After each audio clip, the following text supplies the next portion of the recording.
Bonsoir. Aujourd'hui, je vais parler de la réflexivité des espaces de Hilbert, mais aussi des espaces vectoriels normés de dimension finie. Alors, nous allons d'abord rappeler cette notion de réflexivité pour un espace vectoriel normé. Alors, tout ça, ça a été fait dans un cours que j'ai posté sur cette même chaîne. C'est la vidéo numéro 2 sur les espaces réflexifs, sur la réflexivité. Et alors, aujourd'hui, je vais donner juste les propositions sans donner les démonstrations. Alors, voilà une proposition, définition en même temps. Donc, si je prends un espace vectoriel normé sur un corps K, R ou C, en général, on prend C si on ne dit rien, mais dans le cas général, ça peut être R ou C. On note ainsi le bidual, le dual du dual. On l'appelle le bidual. Donc, c'est le dual du dual. Ainsi, comme ça, il est noté. Alors, pour un X appartenant à E, on définit l'application Gx ainsi. Pour fixer, X fixé, de E' vers le corps K. Alors, si on ne dit rien, c'est C. Qui à F fait correspondre F de X. Alors, cette application m'a démontré, dans cette vidéo que j'ai citée, que Gx est linéaire, continu, et sa norme vaut norme de X. Donc, la norme de Gx, cette application linéaire, sa norme, c'est la norme de ce X dont elle dépend. Donc, Gx est un élément du bidual, parce que c'est une forme linéaire sur E'. Très bien.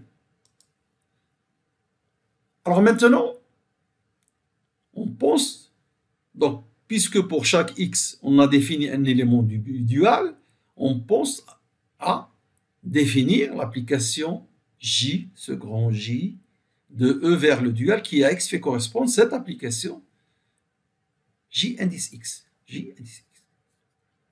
Alors, que dit ce théorème? Cette application est linéaire, continue et isométrique. Tout ça est démontré dans le cours sur la chaîne, sur la vidéo que j'ai citée. Donc tout ça, ce sont des théorèmes. Alors moi, ce que je veux démontrer ici, c'est juste la réflexivité d'un Hilbert et d'un espace de dimension finie. Alors puisque J est définie ainsi, puisqu'elle est isométrique, linéaire, donc c'est un isomorphisme isométrique de E sur J de E. Je n'ai pas dit sur le bidual, sur l'image. Parce que cette application n'est pas forcément surjective. Mais elle est injective grâce à ça. Si J de X égale 0, alors X égale 0.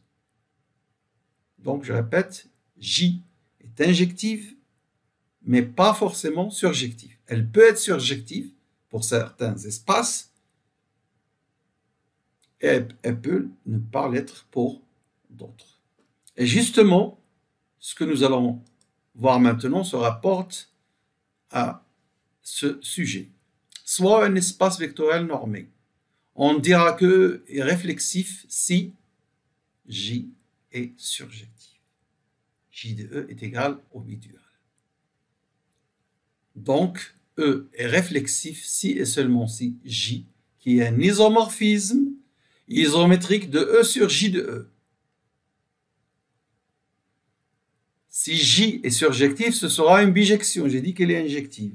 Et donc, ce sera un isomorphisme isométrique de E sur le bidual. Dans ce cas-là, E est dit réflexif. Voilà donc la notion de réflexivité.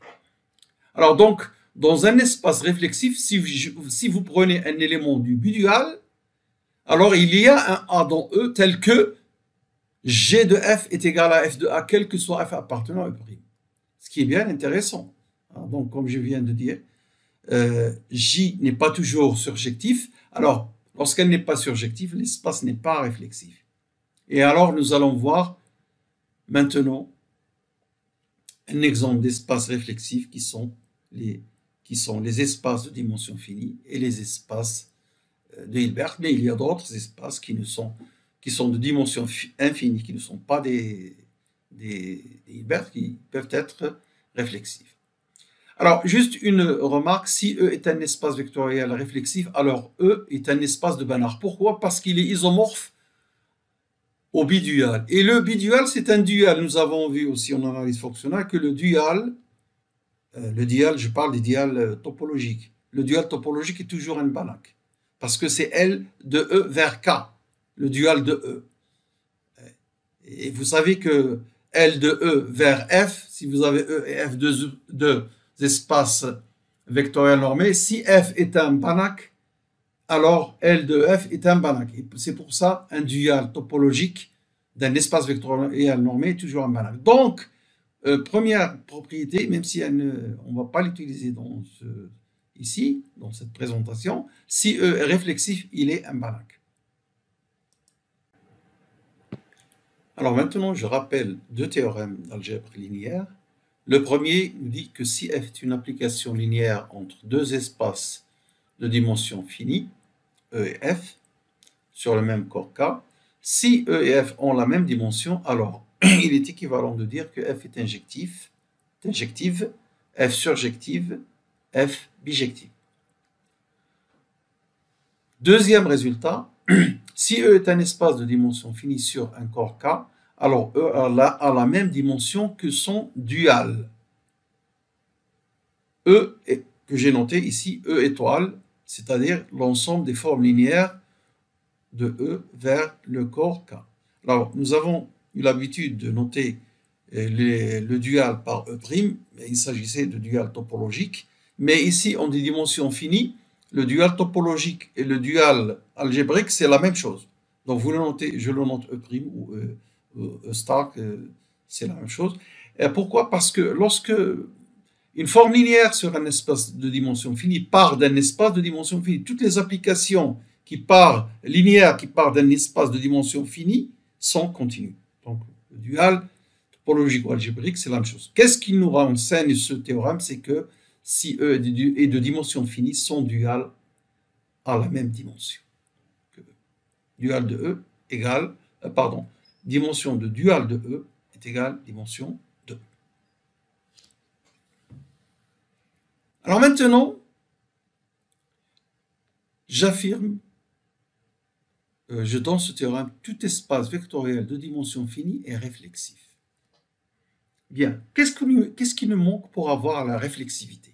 Que J soit surjective. Mais, elle va de quoi vers quoi, J? Elle va de E vers le bidual. Alors, nous avons dit que si E est des dimensions finies, son dual aussi, ils ont la même dimension, et de la même façon, répéter le résultat précédent, le dual de E', qui est le bidual, aussi a la même dimension. Donc, on a cette égalité. Alors, J est une injection de E vers le bidual, et comme d'après le résultat précédent, c'est équivalent de dire ce théorème 3, injectif, c'est la même chose que bijectif. Donc, J qui va de E vers le bidual qui est injectif est aussi bijectif, et donc surjectif et E est réflexif.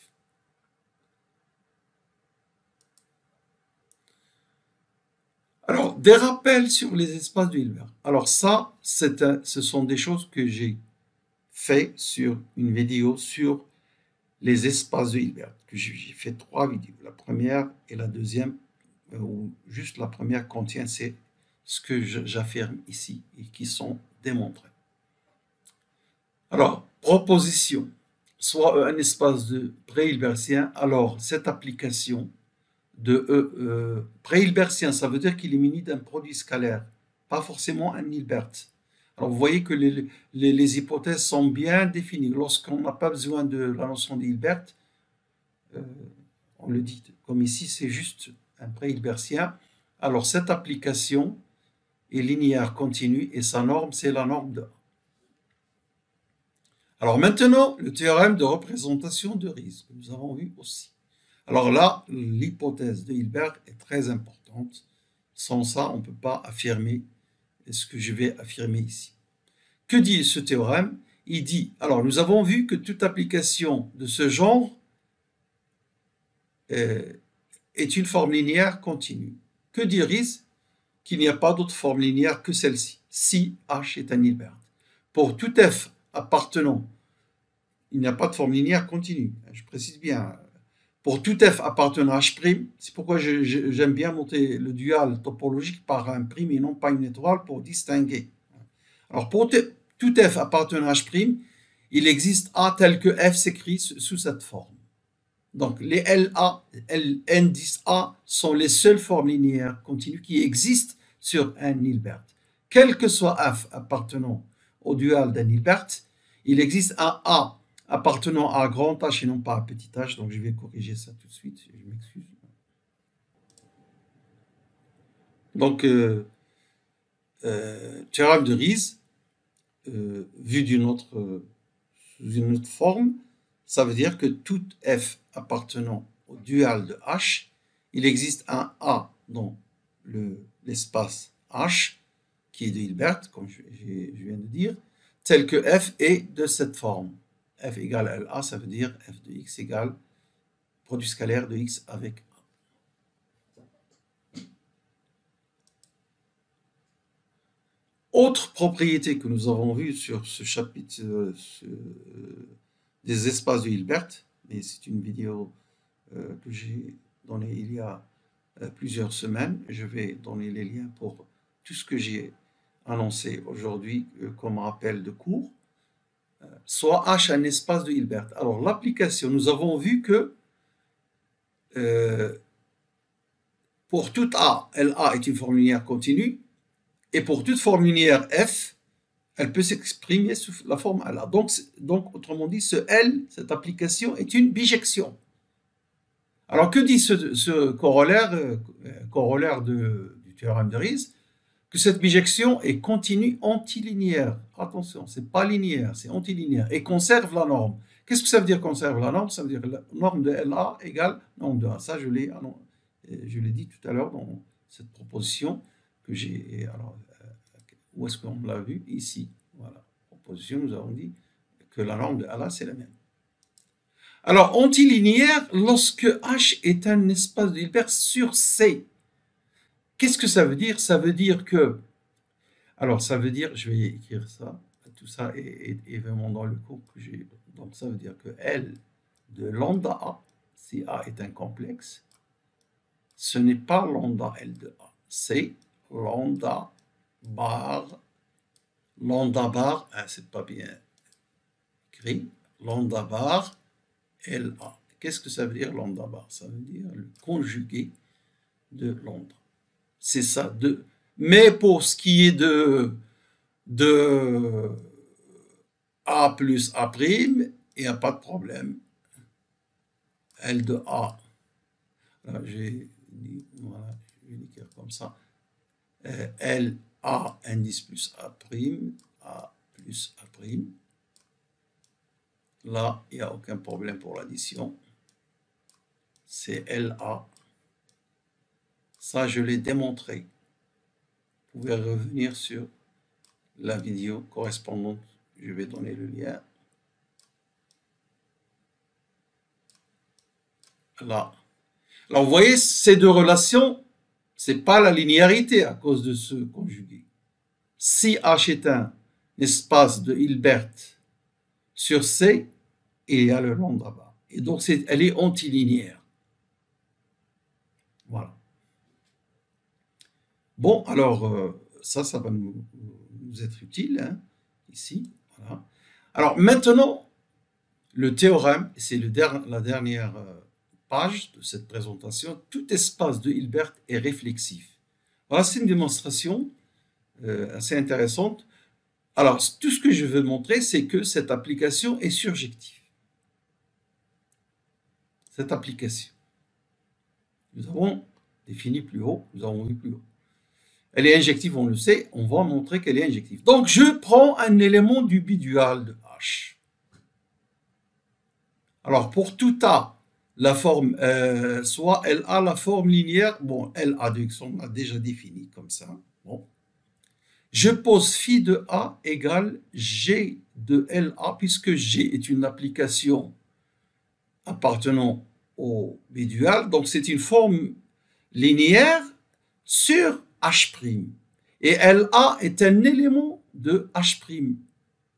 Donc G de LA a un sens. Alors je mets le conjugué.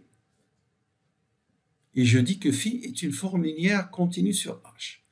Alors en effet, nous avons dit que l'application qui AA fait correspondre LA est continue. Et après, on compose avec G de H' vers le corps K, C par exemple. Donc G de LA a un sens. Et la continuité de la précédente application A donne LA. Et puis, plus la continuité de G qui est un élément d'un dual, qui est le bidual, donc G de LA est continu. Et lorsque j'applique la base, ça reste continu. Et la linéarité des deux, que ce soit G ou bien l'application qui AA fait correspondre LA, toutes les deux linéaires. Alors attention, LA est antilinéaire, c'est pourquoi je mets cette barre pour qu'elle soit linéaire. Donc ça, c'est une forme linéaire, continue sur H. Par le théorème de Riesz, alors c'est une forme linéaire sur H, continue. Donc elle va s'exprimer sous la forme d'un L, je ne vais pas mettre A pour ne pas embrouiller tout, c'est un L de Y, pour Y un élément de H. D'accord. Maintenant, je prends un F quelconque de H' et je vais montrer que G de F est de la forme F de Y. Donc si je prends F dans H' quelconque, puisqu'il est dans H', nous avons dit par le théorème de Riesz que tous les éléments du dual H' sont sous la forme LA, donc il va exister un A dans H tel que F est égal à L indice A. Ça veut dire LA de X égale produit scalaire de X avec A. Très bien. Alors maintenant, considérons G de F. G de F, c'est G de LA, puisque F égale LA. Et G de LA, d'après cette définition, alors c'est le conjugué, vous mettez le conjugué du conjugué, vous trouvez G de LA, et vous trouvez ici phi de A conjugué. Donc c'est phi de A conjugué. Bien, phi est égal L de Y, donc phi de A égale produit scalaire de A avec Y. Et après, avec le conjugué, vous mettez le conjugué, et le conjugué d'un produit scalaire, qu'est-ce qu'il fait? Il inverse les côtés. Donc c'est Y indice A. Mais Y indice A, c'est F de Y, puisque F est égal L indice A. Alors, j'ai montré que G de F est égal à F de Y. Pour tout F, puisque F est quelconque, est égal à J de Y de F. On va voir la définition de J de Y. Et donc, G égale J de Y. Et tout élément du bidual, quelconque, il a un antécédent. J'ai trouvé ici un petit Y qui est un antécédent par l'application G. Et donc, G est surjectif. Et H est réflexif. Voilà donc, ce sera tout pour aujourd'hui. Nous avons démontré deux choses. Tous les espaces de dimension finie sont réflexifs.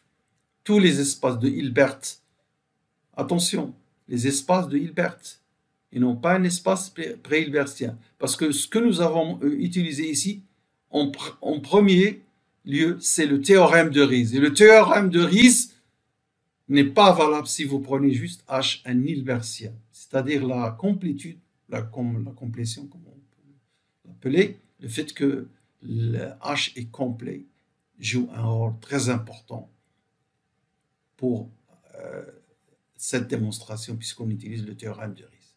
Voilà, c'est tout pour aujourd'hui. Merci de votre attention et à la prochaine. Au revoir.